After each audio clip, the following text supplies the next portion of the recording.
3, 2, 1. Salve, salve pessoal do Resenha FCS.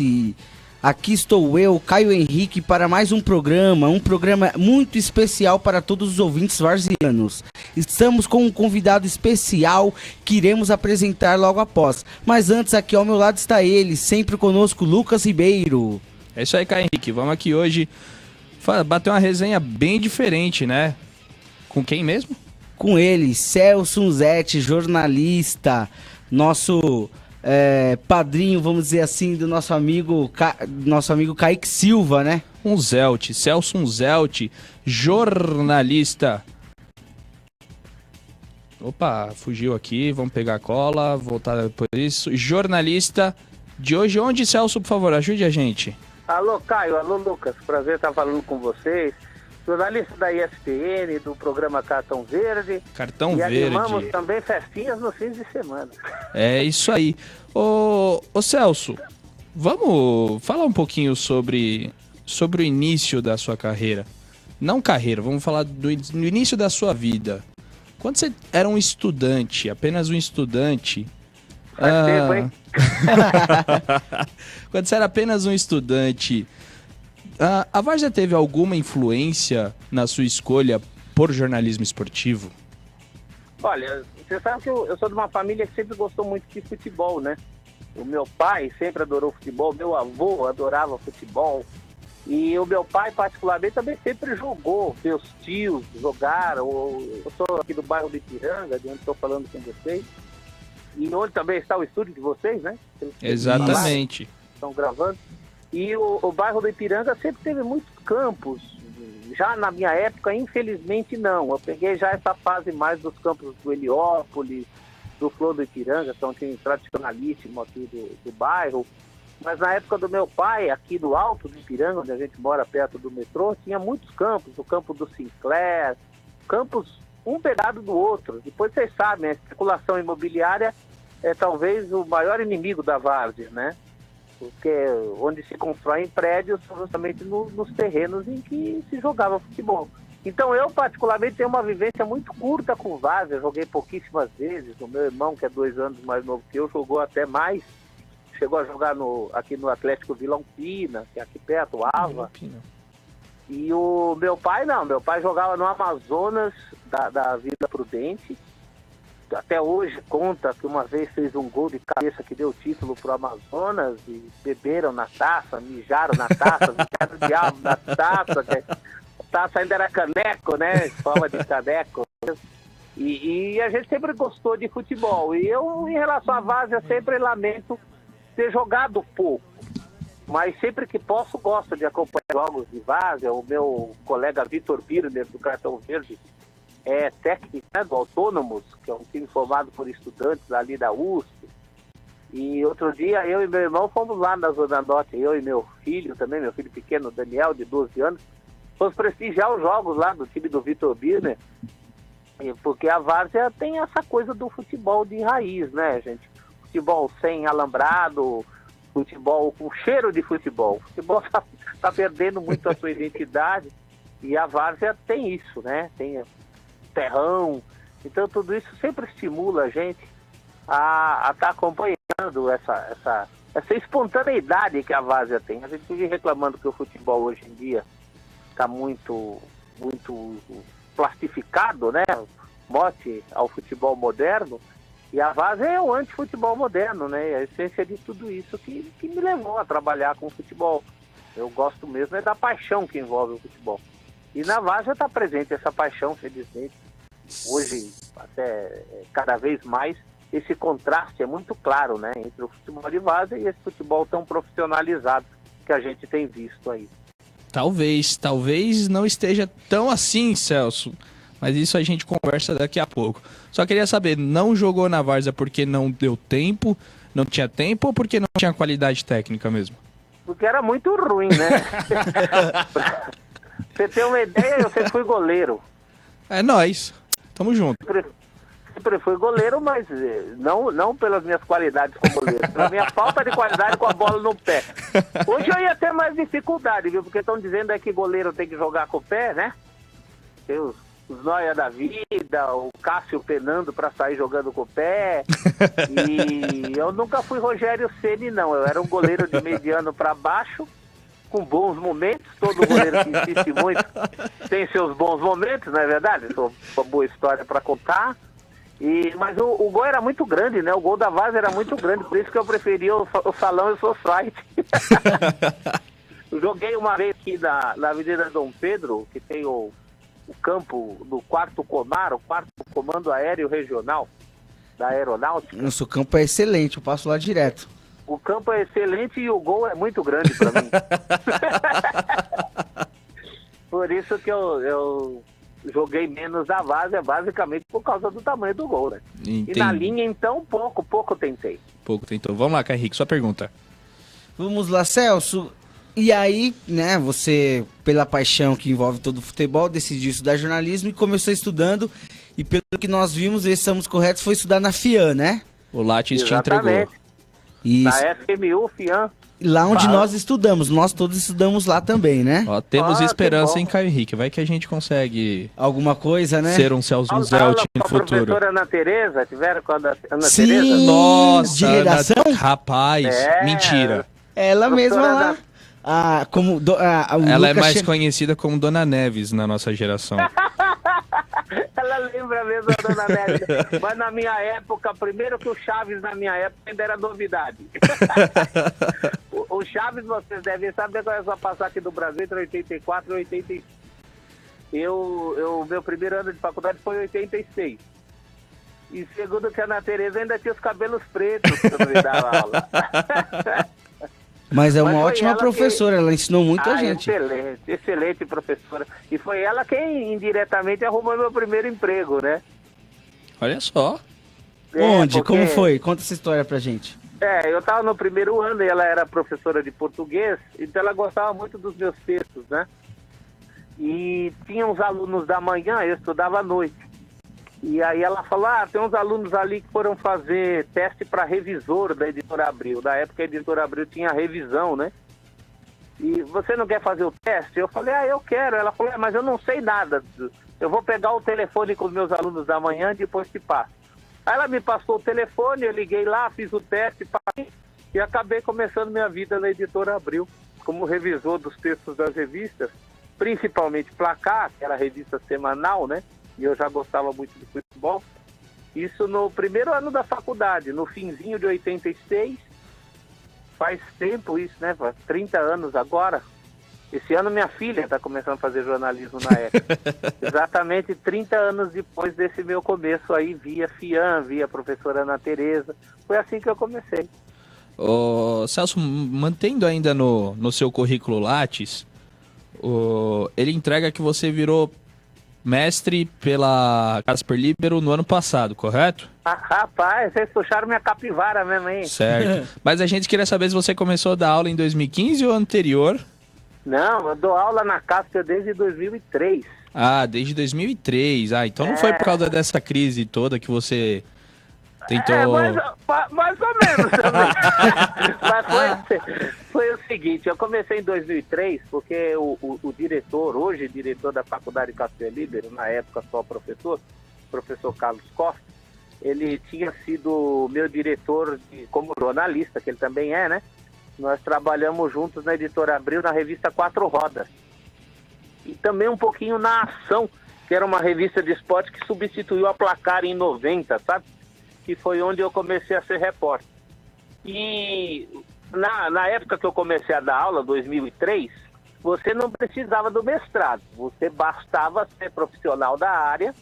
Vocês na FIAN devem ter tido aula com professores, principalmente o professor de rádio. Às vezes na FIAN sempre era um profissional da área, né? E eu tive aula com Márcio Bernardes, por exemplo. Márcio Bernardes, ouço ele toda semana. Foi meu professor lá na FIAN, de rádio. Debate bola, sempre depois das jornadas esportivas da Transamérica. O homem do bam, né? É ele mesmo. Então, antigamente você não precisava de mestrado, bastava você ser um profissional da área, né? Sim. Depois o MEC passou a proibir a contratação de gente nessa condição, mas quem já tinha começado como eu podia exercer. E agora o MEC o Ministério da Educação, né, está fechando cada vez mais o cerco. Ele está fazendo força para que chegue um momento em que todos os professores tenham mestrado. Então é por isso que o meu mestrado demorou tanto para ser feito. Eu só fiz o mestrado em 2015, mas sou professor lá na prática desde 2003, né? Entendi. Zelt, por que você acha que o futebol... Vamos mudar da água pro vinho, sair do seu lado e falar um pouquinho de futebol.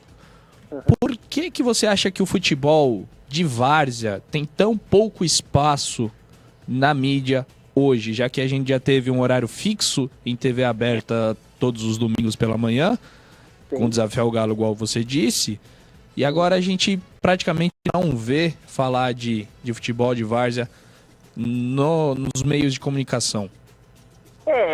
A concorrência está muito grande por espaço, né? Você vê, hoje, por exemplo, a gente tem um espaço muito grande para campeonatos do exterior, campeonatos profissionais do exterior. Campeonatos europeus, campeonato russo, passa jogo de tudo que é lugar, né? Temos TVs especializados como a ESPN, como Sport TV. Então, o próprio futebol profissional brasileiro já está sofrendo uma concorrência que não sofria antes.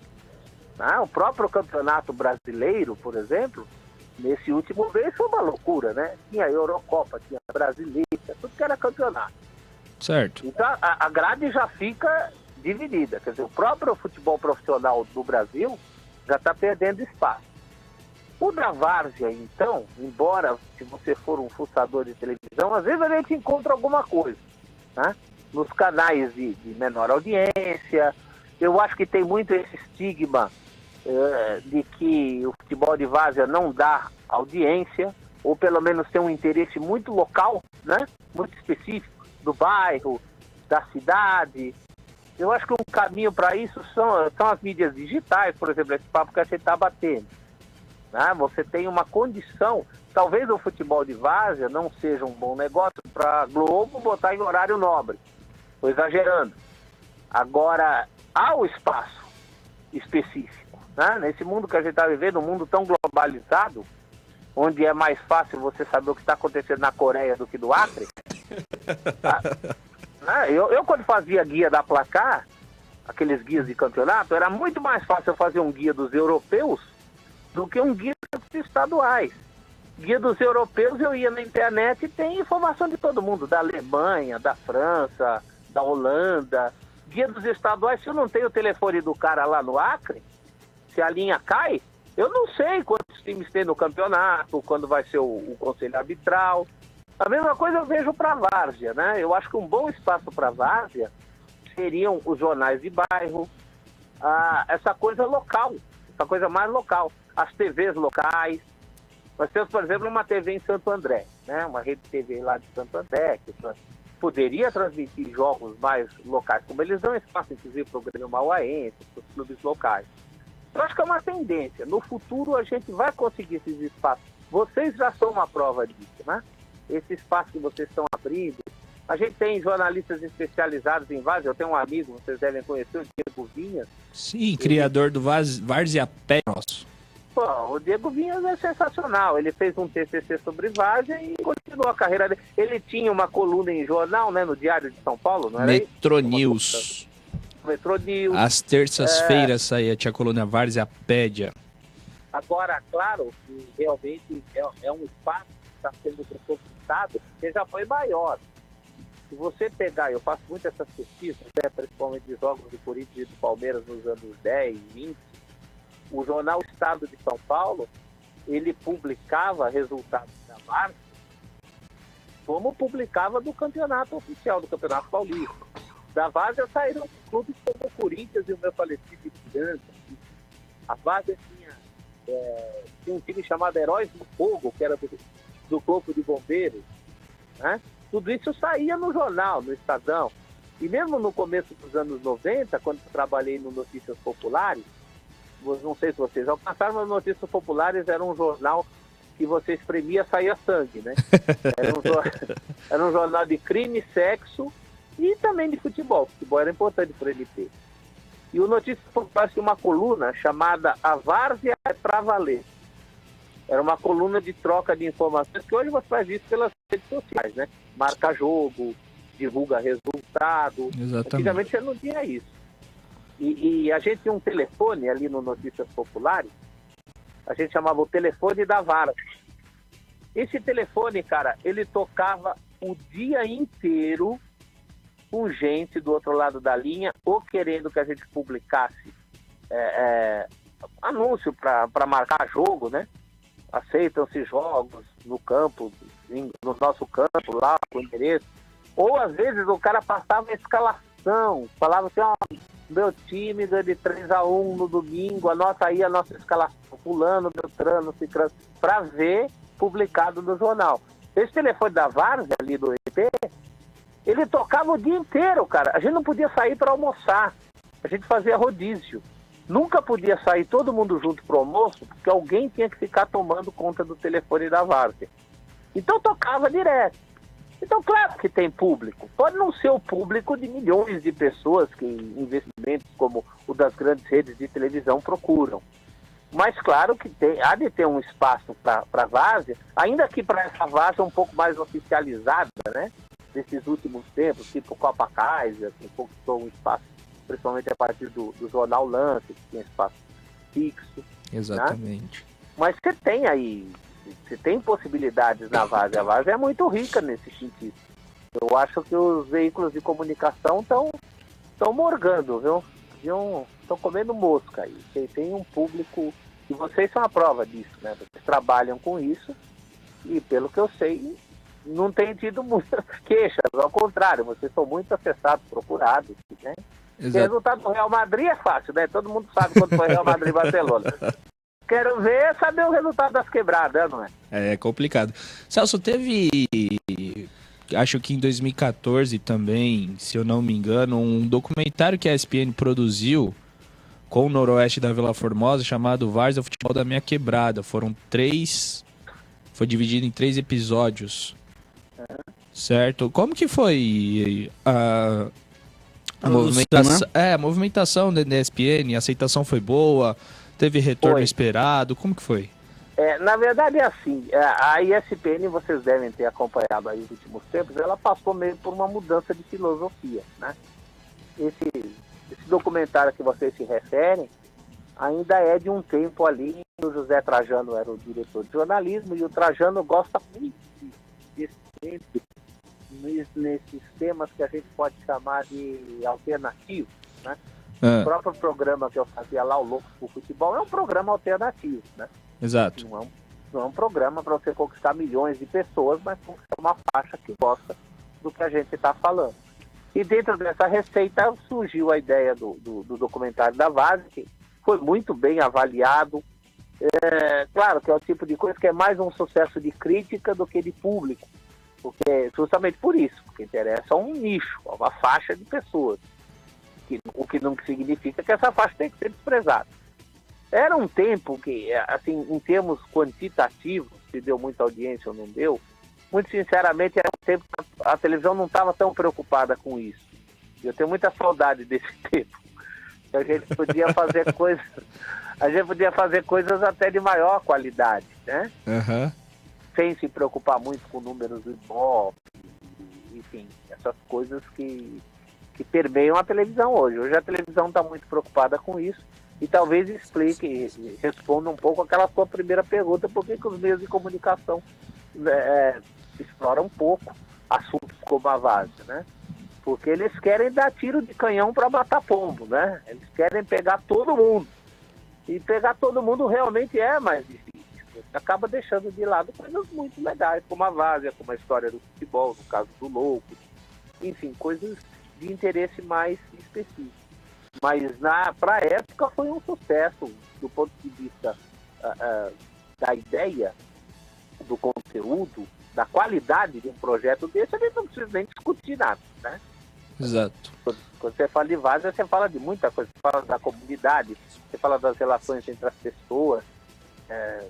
É um tema muito mais rico do que o dia a dia mesmo da cobertura do futebol profissional, que geralmente é em função das mesmas coisas, né? Quem é que está machucado, quem é que está suspenso, quem é que o cara vai escalar, que esquema que o técnico usou, né? É isso aí. Agora, infelizmente, vocês sabem, né? Quando você quer atingir a tal da audiência, o UOL bota lá a menina da Miss Campeonato com a bunda de fora. E é isso, a gente acaba perdendo muito espaço para essas coisas. Celso, você sabe por que é famosa? Eu acho que foi mais por uma facilidade de conhecimento do pessoal que estava produzindo. Entendi. Tinha os canais ali, mais na época, né? Em função do Noroeste, mas poderia ser qualquer outro clube, a Várzea Paulista é riquíssima, né? Sim, mas escolheram um time de massa, um time que carrega bastante gente para a beira do campo. Vamos lá, Caio Henrique. Opa. Porque aí também rende boas imagens, rende boas histórias, Exato. Tudo acaba muito atrelado, né? Caio Henrique, sua pergunta. Vamos lá, Celso. Eu gostaria de saber, entrando nesse nicho do futebol brasileiro, né, em contrapartida com o futebol varziano, qual seria as principais, vamos dizer assim, no plural, né, influências que o futebol, a estrutura do futebol brasileiro tem com a várzea, assim, né? Quais são as principais influências da várzea na estrutura do futebol brasileiro? Vamos reformular a pergunta para ficar melhor. Você vê que gozado, né? Porque às vezes a várzea acabou virando mesmo um sinônimo de coisa improvisada, de coisa não profissional, né? Na vida da gente mesmo, né? Pô, isso aqui tá uma várzea, né? Exatamente, é uma das minhas brigas. E é o contrário, né? Várzea é a CBF, né? Aquilo sim é mal organizado nesse sentido. Né? É uma ofensa para a várzea você dizer que a estrutura do futebol brasileiro é varziana. Porque não é. A várzea é muito mais organizada e muito mais honesta. Né? Já foi mais. É verdade. já foi mais pura, né? Já foi mais. Enfim, tudo já foi mais puro na vida, mas para você chegar a uma CBF, você tem que fazer um cursinho de máfia, uns 4 anos de máfia para chegar perto daqueles caras, né? Então, felizmente, na estrutura organizacional do futebol brasileiro, felizmente para a várzea não tem culpa nenhuma disso, né? Certo. Eu acho que as principais influências são mesmo dentro de campo.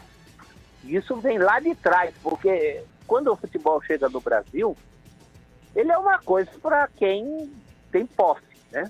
Certo. Primeiro que para o cara saber que futebol existia, ele tinha que ter ido estudar na Europa, que deu Charles Miller, né, que trouxe a primeira bola.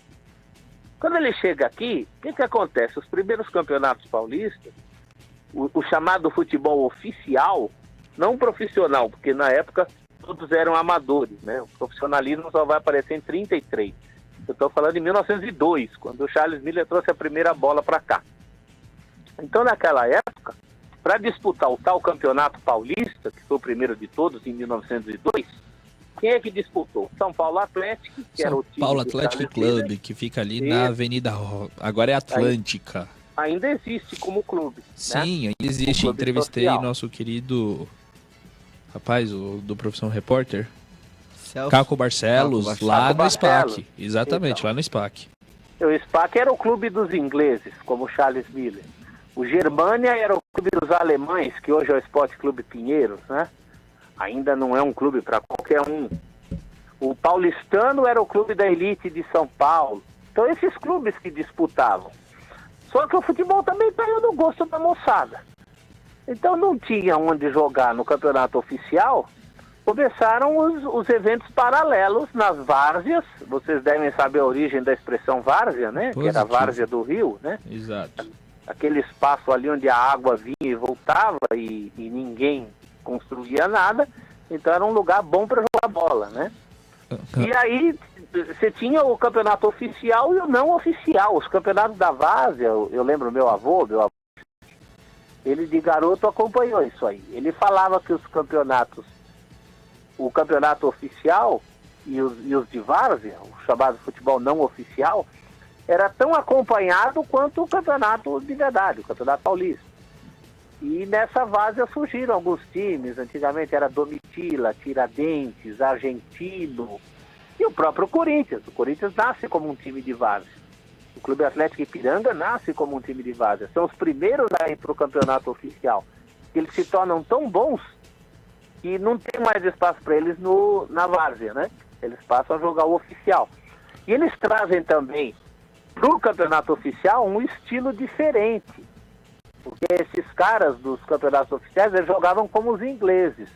Aquela tática do kick and rush, né? O chutão para cima e bola aérea. E esse jogo brasileiro, que a gente hoje chama de futebol arte, bola de pé a pé, esse jogo combinado... Que hoje não existe mais no Brasil, né, Celso? Que a gente está buscando, né? Que o Tite e sua turma chamam de triangulações, né? Triangulações há 100 anos os negros já faziam isso aí na Várzea. O Botafogo do Bom Retiro já fazia isso. O Corinthians, sucesso fazendo isso, né? Esse jogo combinado, esse jogo miudinho, esse jogo do drible, da característica individual. Tudo isso o futebol brasileiro deve à Várzea. Tanto que você vê hoje que tem tão pouca gente, menos gente saindo da Várzea, você vê a diferença, né? Claro, os caras tudo de chuteirinha bonitinha. O pai levando e trazendo de carro para a escolinha de futebol. Escolinha de futebol é uma obrigação, né? Tá lá na agenda do moleque de 10, 12 anos, inglês, piano e escola de futebol. Não dá, né, meu? É outra concepção. Então, a Várzea contribuiu com isso. Contribuiu com esse estilo de jogo e principalmente com o amor ao troço, né? O cara não joga por obrigação, ele joga porque gosta. Exato. Ô, Celso, já que você falou um pouquinho da influência organizacional da Várzea no futebol brasileiro, vamos ver se você conhece um pouquinho da situação que a gente vive agora. Me corrija se eu estiver errado.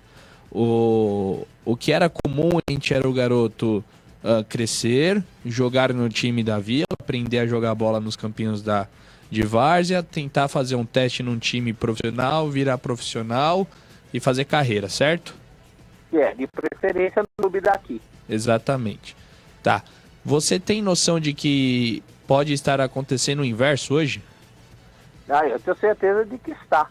Exato. Eu tenho falado com muitos jogadores, inclusive jogador veterano, que ainda poderia estar jogando no futebol profissional e prefere jogar na Várzea.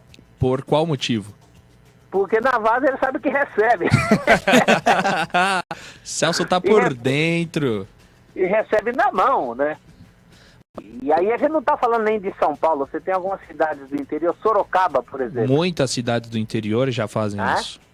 Sorocaba, Americana, são cidades onde você tem, às vezes, mais público nos campeonatos de várzea do que no jogo do São Bento, do Atlético Sorocaba ou mesmo do Rio Branco de Americana.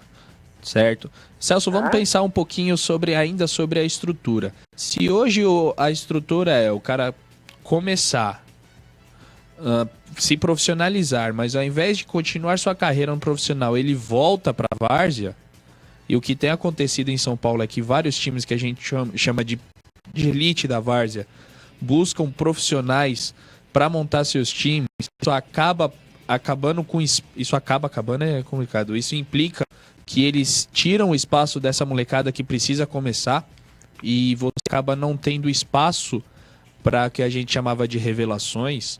Não tem espaço para revelar jogadores, e isso pode influenciar bastante na falta de qualidade que temos hoje, e isso é algo ignorado pelo pessoal que está na frente, ao comando do futebol brasileiro. Isso é complicado. Eu acho que a mesma situação que acontece em relação aos clubes, né? Clubes do interior, os clubes pequenos dos campeonatos, antigamente eles eram celeiros para os times grandes, né? Hoje eles já não revelam mais, até por uma questão de calendário também. São times que só funcionam uma parte do ano, na outra parte do ano não vale a pena o clube continuar. Eu lembro que Jaú tinha vários times que eram celeiros e não depósito de veteranos, de sobras dos times grandes, né? Isso tem acontecido também com a várzea, né? A várzea, na verdade, acho que hoje são várias várzeas, né? Você ainda tem um pouco da várzea legítima, do pessoal que vai jogar por prazer, e tem essa várzea mais comercial, né? Comercializada, até porque envolve interesses outros que a gente sabe muito bem quais são.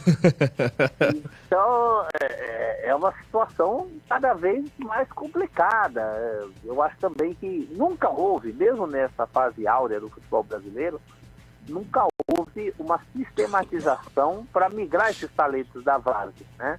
Tanto que muita gente acaba se perdendo. Muita gente acaba nem tendo a chance. Então, quando a coisa era mais legítima, mais espontânea, mesmo naquela época, nem todo mundo conseguia. Agora, então, do jeito que está, eu acho muito difícil alguém que não tenha um contato, um empresário, um QI do quem indicou, né? Ele conseguir uma chance no futebol profissional a partir da várzea como a gente conhecia, né? Infelizmente, a várzea, do ponto de vista do celeiro, mas também porque o mundo mudou, né? O mundo mudou. Eu acho, antes de tudo, o grande problema é a falta de espaço físico, dos campos. Tem o meu garoto de 12 anos aqui, e o menino, ele não sabe onde jogar futebol, porque a gente mora em casa, não... porque a gente mora em casa, não mora em apartamento. Se tivesse o condomínio, podia ser um jogador de condomínio que nem o Rodrigo Caio, né? Exatamente. Chamaram ele, né? Esses branquinhos de condomínio. Chamavam o menino de jogador de condomínio. Nem isso meu filho pode ser. Então, ele só pode jogar com a molecadinha da escola. Na rua, onde eu também joguei muito tempo aqui, no Ipiranga, ele já não pode jogar. Isso Outro dia aí. a gente passou numa rua e eu falei, filho, aqui o papai jogava. Ele falou, mas no meio desses carros todos, pai, não, na época não passava tanto carro, né? Ele jogava na rua e tem uma diferença. Quando você joga assim com os amigos, você escolhe seu time, você escolhe seus companheiros. Mas numa escola de futebol não conhece ninguém. Tem que pagar por aquilo, com horário para começar e terminar. Eu não tinha horário para começar e terminar. Eu ia embora de noite, quando acabava a luz, minha mãe ou a mãe do dono da bola chamava, né? Exatamente, eu peguei um pedacinho disso. O Rivelino, com quem eu faço o cartão verde, ele sempre fala, quando eu era criança eu jogava muito. Eu jogava, Riva? Ele fala, jogava de manhã, jogava de tarde, jogava de noite. Jogava muito, né? Então também tem todos esses fatores, mudou a vida. A molecada também já tem tanta opção de lazer mais, tem videogame, namora cedo, todo mundo tem celular, tem carro. Cara, no meu tempo, meu amigo, se não fosse futebol, não tinha mais o que fazer. Que triste a vida, mas vamos perder o futebol pro videogame. Mas pega a concentração hoje de jogador profissional, o que eles ficam fazendo na concentração? Jogar videogame. São doidos por game, por coisas eletrônicas. Ou celular, aí fica postando foto no Instagram lá, no Facebook. Aí todo mundo fala geração 7x1. Mas o bom é que pelo menos o povo, o pessoal tá se tocando um pouco nisso, né, Celso? Entrando nessa, né, história da torcida e de todos que acompanham, eu queria saber de você, assim, pela sua visão e muito mais experiência que nós, né, obviamente, quais as principais semelhanças que você enxerga entre o futebol varziano e o futebol profissional? E por que as pessoas hoje preferem assistir muitas vezes a várzea do que o profissional? Por exemplo, o ano passado, não lembro em qual lugar, se não me engano, o Lance também fez uma pesquisa dessas, que englobando o Brasil inteiro, a porcentagem de pessoas que assistiam a várzea era muito maior do que o futebol profissional, assistir, no caso, no estádio ou no campo da várzea, entendeu? Mas sempre foi. Mesmo no tempo do Brasil tricampeão do mundo, eu acho que a diferença era a seguinte, o cara naquela época que via várzea, ele também via o jogo na televisão, os poucos que tinham, né? Ia pro estádio, viam tudo, gostavam de futebol em geral. Hoje o que está acontecendo é que as pessoas estão com saudade do futebol de verdade. Então elas buscam na várzea um pouco ainda da identificação, do cheiro de terra, do futebol mais solto, né? No sentido... futebol sem tanto técnico querendo segurar emprego, sem tanto jogador preocupado pro lado que a câmera está mostrando, né? Ajeitando o cabelo... O futebol está muito artificial. Então acho que as pessoas estão saudosistas procurando uma coisa da várzea, que como vocês falaram, nem sempre elas vão encontrar. Mas a gente ainda tem essa esperança, né? E por pior que a várzea esteja, por mais problemas que a várzea passe, ela ainda sempre será mais autêntica que o futebol, esse futebol de plástico, de videogame que a gente está vendo aí. Então acho que esse é o principal motivo, né? Porque que as pessoas, elas têm uma saudade, o futebol é a nossa terra do nunca, né? Quer dizer que todo mundo fala que o brasileiro, vai pra rua protestar por causa de futebol, por que não vai por causa da política? Porque a gente tem más impressões da política, tem más experiências com a política. E o futebol não, o futebol sempre foi a nossa alegria, né? A gente fica indignado quando ele deixa de ser. Então acho que as pessoas buscam na Várzea isso, buscam uma volta. Não sei se elas encontram, como a gente estava discutindo, claro que a coisa também não é assim, mas tem sempre essa ilusão de que na Várzea está o futebol autêntico, o futebol legítimo, o futebol da prática do jogo por prazer, né? Eu acho que nós estamos perdendo o prazer do futebol. Eu gosto muito de uma frase do Silvestre, da Gazeta, Alexandre Silvestre, de uma matéria que ele fez na final da Copa Libertadores da Várzea ano passado no Pacaembu, que a Várzea é o futebol sem frescuras. Eu acho que é exatamente isso mesmo, a gente procura um futebol sem frescura, né? Em tempos de arenas, em tempo de jogador de futebol falando sempre as mesmas coisas, na entrevista coletiva com aqueles anunciantes atrás, né? Tempo de tanto técnico chato falando de 2 linhas de 4, né? De marcação, pressão. A Várzea é muito mais espontânea, né? Exatamente. A gente quando vai a um jogo de Várzea vai na esperança de ver coisas que a gente perdeu, a individualidade, o drible, um jogador insinuante, ou outras coisas mesmo menos plásticas, como o becão que arrepia. Também tem isso na Várzea, é legal. Uma torcida de verdade que não sofre repressão, pode fazer a festa que quiser. Ver o juiz tomando prensa, ver a dificuldade que é você ganhar no campo dos caras, né? Levar bandeirão, sinalizador, xingar bandeira. Tem todo esse... Ô Celso, história fora de casa da Várzea é exceção, né? Exatamente. Celso, e quando acabar essa geração saudosista, o que você acha que vai ser do nosso futebol? Porque estamos tendo quase que uma ruptura. Nós temos esses saudosistas e temos a geração PlayStation. E quando não existir mais os saudosistas, o que você acha que vai ser?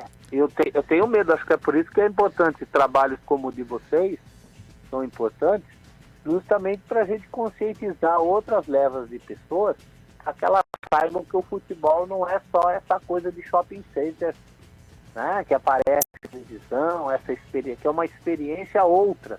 Não é só essa experiência que nos é passada. Porque se isso não acontecer, se a gente não fizer esse trabalho de formiguinha, o que vai acontecer é que quando acabarem os saudosistas, só vai sobrar o PlayStation. E isso a gente não pode deixar acontecer, né? Porque o futebol é um meio, eles não podem matar a galinha dos ovos do ouro.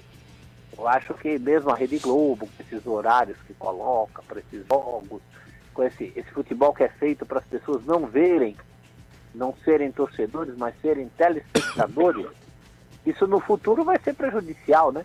Você cria menos empatia com torcedores. Você vê, o meu filho, por exemplo, ele já torce escondido para o Barcelona, né? Temos um integrante da nossa equipe que é torcedor do Manchester United. Não então, tem nenhum time no Brasil.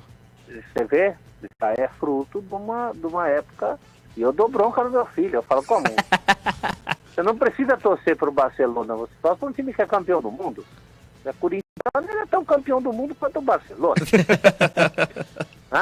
Não tem por que não torcer para um time brasileiro. Tem uma coisa que o Brasil nunca precisou de coisas de fora, foi no futebol. Em tecnologia, em economia, em todas as coisas mais sérias da vida, claro, a gente dá o braço a torcer, né? O cara vai estudar fora. Mas futebol, peraí. Futebol, até onde eu sei, a gente sempre teve. Pra bater de frente, né, Celso? Foi primeiro mundo, né? Sempre foi primeiro mundo. Se tá deixando de ser, é preciso fazer alguma coisa. E eu acho que é isso que você falou. Aí a gente precisa reagir, para que não sobre só a geração PlayStation, né? Ô Celso, você acha que o futebol brasileiro já chegou no fundo... Porque assim, eu vejo muita discussão sobre isso, se já chegou no fundo do poço, não chegou, o que falta. E se ele tem mesmo essa solução, porque assim, tem muitas pessoas que acham que acabou, que não tem essa solução de voltar ao futebol arte no Brasil, de sermos o melhor futebol do mundo como jogadores, porque dizem que as gerações, né, de jogadores... gênios, como hoje nós temos, todo mundo concorda que o único gênio é o Neymar, enfim. Você acha que já chegamos ao fundo do poço ou ainda falta? E essa esperança existe? E o que fazer para, não sei, conseguir transformar pelo menos de igual para igual? Rapaz, você sabe que eu tô com 48 anos, né? E eu muitas vezes já achei que tinha chegado no fundo do poço. Em vários outros momentos, né? Bem antes do 7-1. Na Copa de 74, 78, que foram as primeiras que eu vi, já se falava que tinha acabado, né? Porque você vinha daquele espetáculo de 70, depois caiu num Zagallo retranqueiro em 74, que só empatava. Em 78, o futebol feinho, apesar de ter sido invicta, né? Então a gente falava, ó, tá acabando geração de craques. Mas quanto mais a gente cava, mais fundo de poço tem. O poço vai ser sempre relativo. Agora, o que a gente precisa fazer mesmo é se organizar. A própria Alemanha, para ganhar esse título no Brasil, a Alemanha se organizou. Eles perceberam que o negócio estava indo mal em 2000, quando eles foram mal numa Euro. Aí fizeram um trabalho de médio e longo prazo, como bons alemães que são, né? Nós brasileiros não somos bons dessa coisa de organizar, de planejar. É muito improviso, né, Celso? Nós somos muito improviso, mas agora parece que raspou o tacho, né? Não temos mais improviso. Você citou aí o Neymar. Nunca na história do futebol brasileiro nós tivemos um craque só. Nunca. Nós tínhamos o Pelé, que era o maior de todos, mas, pô, tinha um craque em cada posição ajudando ele, né? E agora a nossa situação não é essa. Então acho que precisa se organizar e se organizar politicamente. Aí a gente começa a falar de coisas que são meio chatas para o torcedor, né? Mas precisa deixar a CBF na mão de gente decente. Isso é uma coisa muito importante para ser tocada do jeito que é tocado por esses tiozinhos aí. Não é possível que um negócio tão importante esteja na mão desse Del Nero, antes estava na mão do Marinho, antes ainda do Ricardo Teixeira, que não sabe nem o que é uma bola. Quer dizer, fora os casos de corrupção, né? Que eu não estou colocando isso na balança, mas os caras chupam e não dão nada para o futebol. Agora ia ter que acabar mesmo. Então tem que começar por aí, pela estrutura do futebol brasileiro, né? Pensar o futebol como o nosso grande produto de exportação desse país, que sempre foi. Enquanto há tempo. Porque senão daqui a pouco você vê que a camisa da seleção brasileira já não é mais tão valorizada aí fora. De que não estão dando nada pela camisa da seleção brasileira.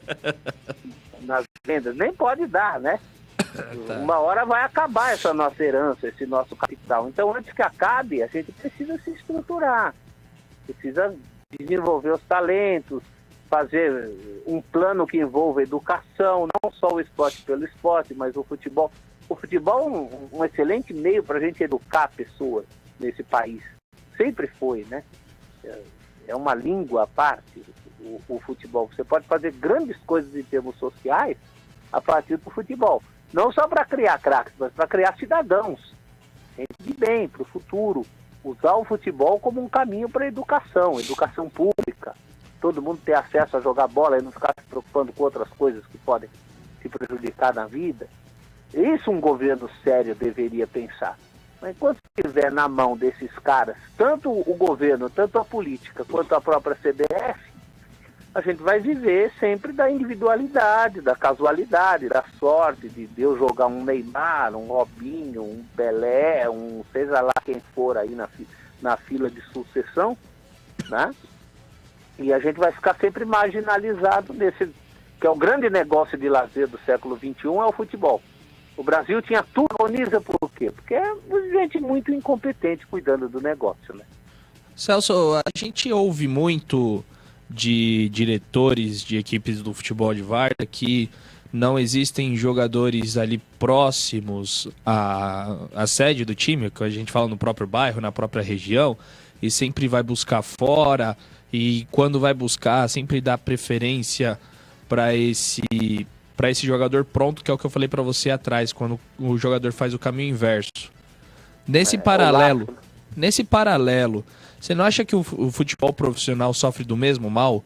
O principal problema é formar, o principal problema é dar estrutura para você revelar, e toda a corrupção que a gente sabe que existe no futebol das categorias de base, que é invisível para o público e a caixa de Pandora nunca foi aberta, é o nosso principal problema. Quando a gente abrir o olho e descobrir que para a gente ganhar uma medalha de ouro olímpica com sub-23, a gente precisa ter um trabalho de base forte e nós não temos isso, você acha que ninguém se ligou nisso ainda?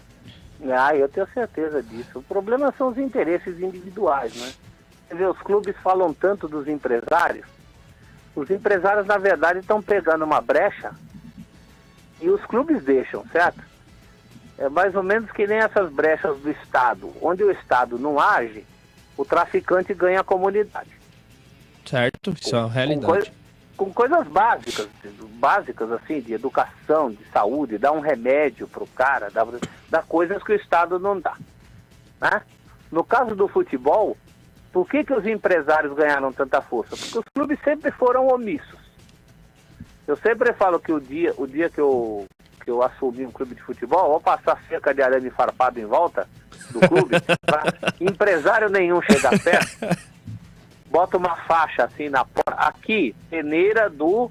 Aí pode ser qualquer grande clube, Corinthians, Flamengo, São Paulo, Palmeiras, qualquer desses clubes que botar uma faixa na porta, vai vir garoto do país inteiro. Sim. Né? Aí eu vou investir em alojamento, um monte de beliche para a molecada dormir e num café da manhã reforçado para eles. O primeiro craque que sair de lá, eu já pago todo esse investimento. E depois a roda roda.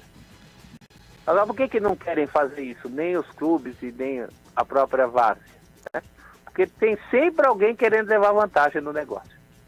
Sempre alguém. Não sei se é da natureza humana, já discuti isso no meu mestrado. Aí você falou do mestrado, eu discutia isso com os professores cabeça lá, que arrepiavam, não queriam saber que a natureza humana é um lixo, mas às vezes eu penso que às vezes eu penso que as pessoas são um lixo sim.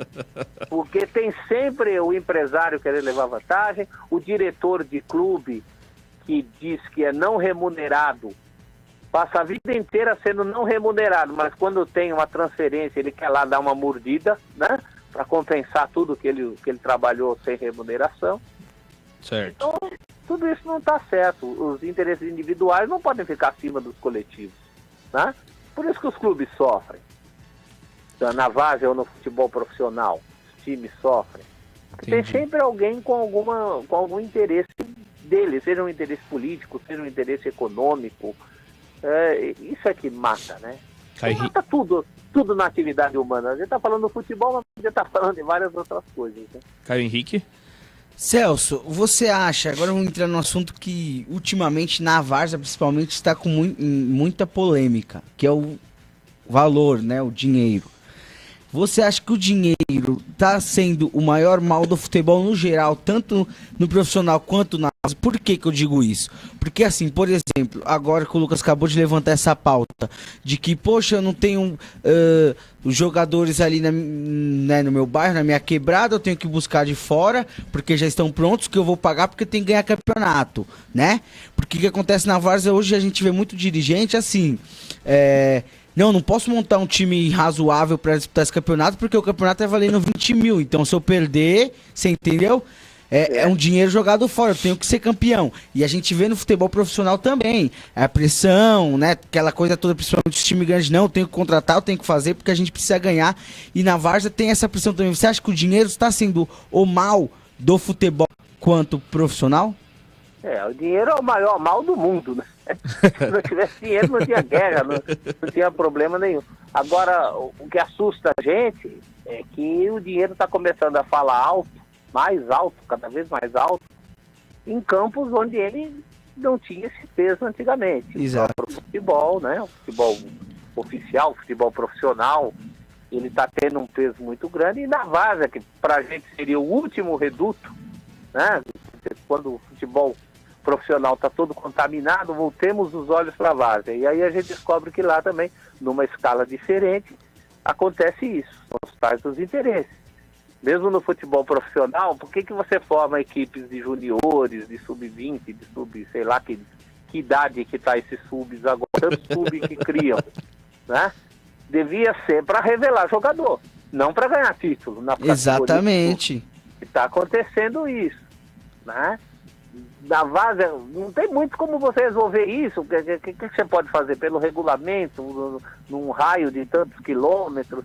Mas mesmo assim, sempre haverão os catadões, sempre tem algum jeito, né? Sempre tem como burlar a idade, senão o futebol não tinha gasto. A gente volta naquele problema da natureza humana, que a gente está vivendo tempos muito capitalistas, né?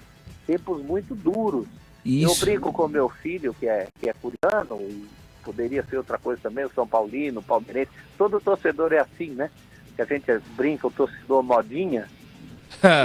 Eu falo com ele que eu tenho certeza que se ele fosse corintiano na época em que eu comecei a acompanhar, até 77, talvez o Corinthians não tivesse a grande torcida que conseguiu naquela época. Porque hoje em dia, você ser o derrotado, né? Isso não te dá status nenhum. Era uma sociedade que aceitava um pouco mais as derrotas e vitórias, né? E a vida continuava. Hoje em dia essa coisa de ganhar jogo é muito importante, tanto no futebol profissional como no de várzea. É isso que movimenta, que faz a roda girar. É só isso. As pessoas estão preocupadas só com isso. Com vitória.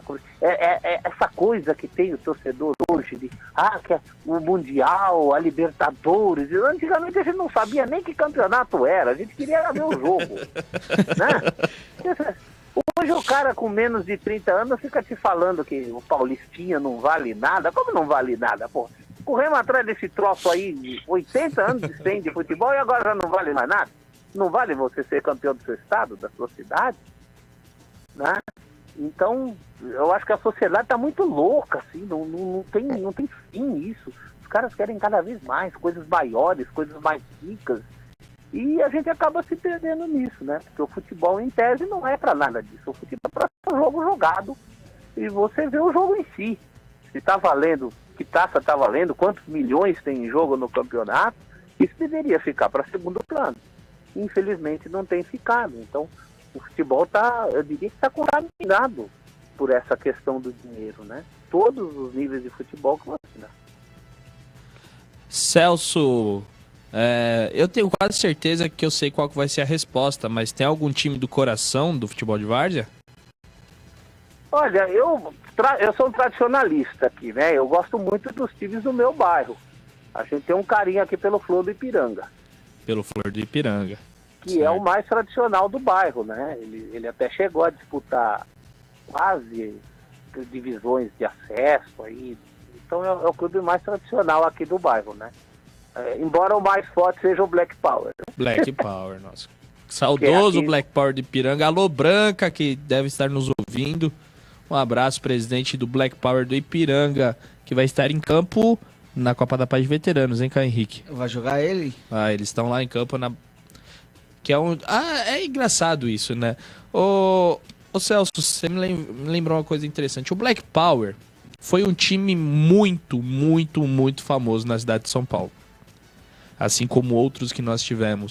E quando entramos exatamente nessa fase capitalista de ter que pagar jogadores, de etc e tal, o Black Power não conseguiu segurar o tranco e acabou. Tem agora só o veterano, que é o famoso veterano, todo mundo consegue pagar uma mensalidade, ajuda a pagar na roupa, ninguém precisa, você não tem gastos com veterano. E a categoria esporte, que seria o time principal, já anda bem mal das pernas, maior parte do ano fica inativo, e é uma nova realidade. Como que você encara como o mantra, né? O futebol sagrado, que seria a várzea, acabando justamente por questões capitalistas? Isso não é... É triste, porque você fica... É uma coisa, não por acaso, são os veteranos que estão envolvidos, né? Que ainda é uma geração com valores que não são os atuais. Quer dizer, do jeito que é hoje, para manter um time de várzea, infelizmente, não só o Black, né? Mas muitos clubes da várzea autêntica, da várzea legítima, eles não conseguem segurar o repuxo. eles acabam virando ações entre amigos no final de semana. Não por acaso são os veteranos, os barrigudinhos, as cabeças brancas, né? Você nota um outro jeito de enxergar aquela atividade. Não é mais a mesma coisa. Infelizmente não é mais a mesma coisa, porque no mundo do jeito que está, não sobrevive. É triste e ao mesmo tempo. Que legal que essa turma ainda consegue, né? Ainda que em categorias que não são a principal, mas que legal que essa turma ainda consegue se reunir, que é o principal, né? O pessoal gosta mesmo de se reunir antes, depois do jogo. Então tem ainda esse lado. Mas os clubes mais tradicionais, eles acabam encerrando as suas atividades no principal justamente por causa disso, porque não seguram o repuxo. É uma outra realidade, é um outro mundo, né? Não tem como você ter o aporte financeiro para ter o que já foi um dia, até porque todos eram assim, então ficava mais fácil, né? As ações entre amigos eram coisas mais espontâneas. Muitos clubes de várzea nascem de ações entre amigos que se reuniam. É isso aí, estamos chegando ao final de mais uma edição do Resenha FCS. Vamos colocar a música de fundo escolhido pelo Celso. Bezerra da Silva não tem flagrante enquanto a gente se despede. A música da várzea tem que ser nessa. Bezerra da Silva, você pensou que eu ia pedir rock and roll? Não. É isso aí, você vai ouvindo o Bezerra de fundo enquanto a gente se despede. Celso, quero agradecer de coração a sua participação aqui. Foi muito importante para nós poder conversar com esse, vamos usar agora uma expressão do atual monstro sagrado do jornalismo. Uau, que isso? Não, o prazer foi meu, pessoal. Eu acho ações como as de vocês fundamentais justamente para a gente não perder o estímulo de tudo isso que a gente discutiu aqui, né? Espero que pessoas da geração atual estejam ouvindo isso, justamente para que a gente faça uma resistência, né? Para que a várzea continue sendo tão importante como sempre foi. E tenho certeza, muita gente que está ouvindo aí, a vida dessas pessoas é o futebol colombiano, né? É o futebol de várzea. Isso é muito importante, isso não pode ser perdido, não. Um abração para vocês e vida longa para todos os projetos que vocês fizerem envolvendo o futebol de várzea. Vamos lá, obrigado Celso, né? Foi um prazer enorme. O Lucas fala Monte Sagrado, olha pra mim e ri, porque eu que falo brincando sobre isso direto.